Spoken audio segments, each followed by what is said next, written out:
dorsale normale, ça lui donne des gros chocs électriques dans les pieds. Fait que c'est vraiment un problème, c'est comme une neuropathie. Qu'est-ce qu'on va faire, c'est là, elle m'a demandé est-ce que je me lève normalement. J'ai dit, bon, testons. Alors je vais tester, je vais poser ma plante du pied en premier, pas le talon. D'accord? C'est pas mal. J'ai plus d'électricité. C'est quand même intéressant. Oui. Ça fait bien, ça. Ça, déjà, c'était des patrons moteurs que constamment, tu changeais la façon qu'elle interagissait avec le monde physique. Le pied, c'est le seul qui nous envoie une réponse du monde physique, la résistance. Parce que le reste, tout est construit dans le cerveau. L'édition, la vision, tout est construit. Sauf la peau du pied qui nous indique notre interaction dans le monde physique. Donc, si déjà là, son premier réflexe le matin, c'est d'interagir avec le monde physique, paf, c'est une douleur, très peu de choses pour aller bien dans sa journée physique. C'est pour ça que je viens dans l'eau, en fait. Ouais. C'est parce que je touche à rien. Avec développer sa spécialité, mais c'est quand même une félicitation pour ça, parce que tu n'as pas parlé, tu étais très humble et modeste, mais record du monde. Ouais. Tu en parler un petit peu, peut-être la peine.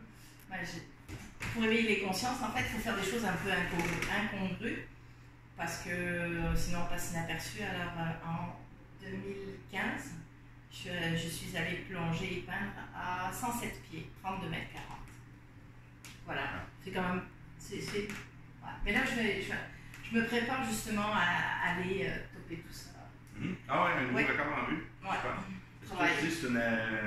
C'est une artiste de performance, on va dire. Ouais.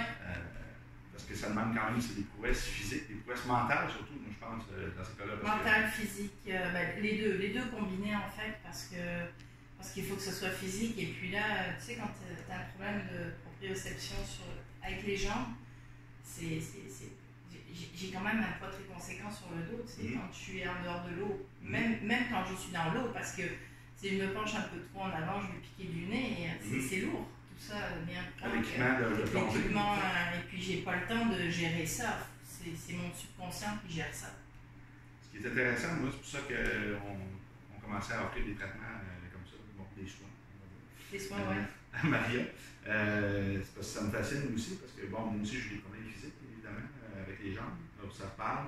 C'est dans l'ancienne Masso aussi, je crois. Oui, ancienne Masso, oui. On a communiqué, je suis beaucoup pro-nature. Puis c'est une peinture qu'elle va faire sous l'eau, en fait. Fait que la température de l'eau est assez froide. 5 degrés. 5 degrés, bon. Fait que la peinture, j'imagine, elle ne fige pas normalement non plus à cause de la température, peut-être. Mais en fait, la peinture, il faut comprendre que la peinture, c'est de la peinture à l'huile, mais l'huile, c'est juste le lien du pigment. Plus la peinture est riche en pigments, plus moins il y a. En fait, ça rentre dans la trame et la rame du canevas. Et il n'y a aucun dommage, tu sais, il n'y a pas de pollution ni rien, puisque tout rentre vraiment dans le. À cause de la qualité de la peinture. Oui, à cause de la qualité de la peinture. Et puis, ça se fait tout seul. Mais en tout cas, ça se fait tout seul. Ben ouais, on met les deux pieds dans le fond de l'eau, puis tous les déchets. Ça se fait tout seul. Ça se fait tout seul. La terre remonte, tu deviens aveugle un peu.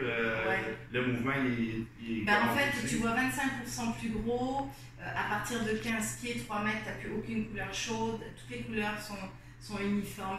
En plus, dans les lacs du Québec, on s'entend, c'est vert. Il y a beaucoup de sédiments. Il y a énormément de pollution, d'où mon implication justement sur cette pollution pour éveiller les consciences. En plus, je porte des lunettes avec des verres correctifs, donc mon masque a des verres correctifs et il y a une distorsion qui s'ajoute à tout ça.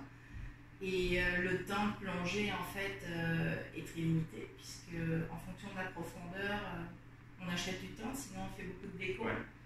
Et le temps de plongée finalement varie entre 20 minutes là, pour le record Guinness, 20 minutes de plongée, parce qu'à 107 pieds, c'est un air mélangé avec de l'oxygène. Ce qu'on appelle le nitrox à 32 parce que ça me donnait une qualité et un temps additionnel de plongée. Donc tout ça, c'est des calculs chimiques qui sont basés sur quand même des athlètes qui ont 30 ans, 35 ans, puis moi j'en ai quand même presque le double. Donc il faut s'adapter et je suis pas si mal en fait. Non, c'est ça, très bien en fait. On va montrer une peinture dans la prochaine capsule. On va faire plaisir une peinture qu'on va faire. Oui, celle-là, je ne l'avais pas faite sous l'eau. Oui, c'est ça. Trop grande. Elle était vraiment très grande. Là. Tu ne peux pas faire des trucs aussi grands. En tout cas, pas aux profondeurs gelées. Des profondeurs moindres, oui. C'est intéressant parce que tu fais beaucoup de peintures aux couleurs chaudes, puis tu ne les vois pas dans le fond de l'eau. Y a une raison pourquoi tu choisis ces couleurs chaudes? Justement pour le challenge. Le challenge, hein, c'est intéressant. Ça va monter. Le challenge, parce que en fait, mes couleurs sont inscrites sur le tube, ouais. mais je sais pas ce que je fais. C'est la surprise à chaque fois. C'est comme Beethoven qui n'en parlait pas, mais qui connaissait ses gammes. C'est la surprise à chaque fois. Tu sors et puis tu fais waouh, ou tu fais oh, non, c'est pas vrai, je l'ai jamais fait. C'est comme la Beethoven de la peinture. Ouais. Ça en de pas. Ah, c'est gentil ça. Ouais. C'est un très beau compliment, j'adore ouais. Tout. Scapulum frontal parfait, bassin bas, 1 cm de différence. Je sais qu'il y a encore quelque chose avec l'oreille interne, quelque chose avec les yeux ou une autre chose mystérieuse. Tourne la tête le plus que tu peux à gauche. La veste et lunettes, par exemple, tantôt. Oui. Là. Oui. Ici. Oui. L'autre côté le plus que tu peux là. Est-ce que tu vois ici? Oui. Oh. Là. Oui. Là. Oui. Là. Oui. Magnifique. La veste et lunettes. C'est pertinent. Je vais te donner tes lunettes. Juste voir, des fois, les lunettes sont mal ajustées, peuvent créer des problèmes au niveau des rotations. On ne veut pas. Je te vois. L'autre côté ici. Oui. Ici. Oui. L'autre côté ici. Ici. Bien. Oui. Parfait. Fait que les rotations venaient vraiment au niveau soit du fascia superficiel postérieur, soit de la position du pied au sol qui est corrigée en ce moment. En ce moment, on sent une restriction au niveau de la cheville droite, on peut dire, une petite compression au niveau de la cheville droite. Une compression sur On a l'externe. travaillé la gauche, des fois les articulations opposées vont s'ajuster parce que le corps marche par tension, il essaie de créer la même tension égale des deux côtés. Puis en créant de l'espace d'un côté, mais l'autre côté, il va se rigidifier pour créer de la stabilité. Mais on est en début de consultation, il n'y a pas de problème avec ça, ça va être aidé. OK. Bon, stratégie qui s'installe. Les tests d'oreille interne, il n'y a rien qui est sorti. Par contre, avec les yeux, son cadran oculaire, le 6e, on a besoin d'une petite saccade oculaire ici. C'est probablement là qu'on va aller rechercher le reste des problèmes posturaux en même temps. C'est des trucs qui sont enseignés dans le niveau 1. Niveau 1. On voit qu'il y a une petite charge neurale. La mâchoire a tendance à bouger en même temps. Parce qu'on surcharge en ce moment le cervelet médian. C'est vrai que j'ai remarqué que ma mâchoire faisait. Ouais. C'est très demandant pour elle. Je le voyais juste dans les poursuites d'objets, l'œil est décalé un petit peu, il y a vraiment de précision. Des fois, ça peut être le cortex moteur ou le cervelet des pieds.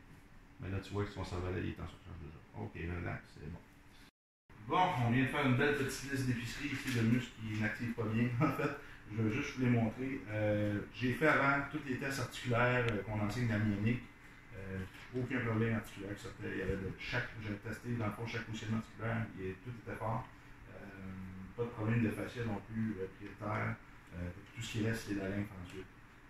Toute la liste, si je vous montre le grand bras de la hanche, le genou, je vais lever la jambe ici, je lève, je sors le haut. Ça n'active pas, on va aller voir le côté, verrouille, même chose, ça ne fonctionne pas. Dans le long adducteur pour se faire vers le haut aussi, ça lâche. Grand adducteur pour se faire vers le haut aussi, ça lâche. Une douleur sur le dos de la patte droite, oui. Bon. On a ça. Un petit bien antérieur à gauche, même chose ici. Là, dans le fond, ce que tu veux, c'est relever le pied vers le haut aussi, pouce fort vers le haut aussi. Je ne suis pas capable de forcer ici. Qu'est-ce qu'on a? On a le long et court fibula de ce côté-là, pouce fort vers l'extérieur. Du côté qui manque l'orteil. C'est comme si son cerveau ne voulait plus aller du tout en rotation externe vers l'orteil manquant. En fait. Pouce fort vers l'extérieur. Ça n'a jamais été rééduqué. Les extenseurs, même chose, pouce fort vers le haut. Fait que, si la lymphe est comprimée. Il y a juste le gros orteil qui marche. Si le gros orteil. C'est dur parce que quand on marche, on veut que les orteils se lèvent, sinon ils frottent au sol. C'est pas bien. Qu'est-ce qu'on manque? Le fessier aussi. Tu vas aller sur l'avant. On a ici. Relax. Piriforme tire vers l'intérieur ici.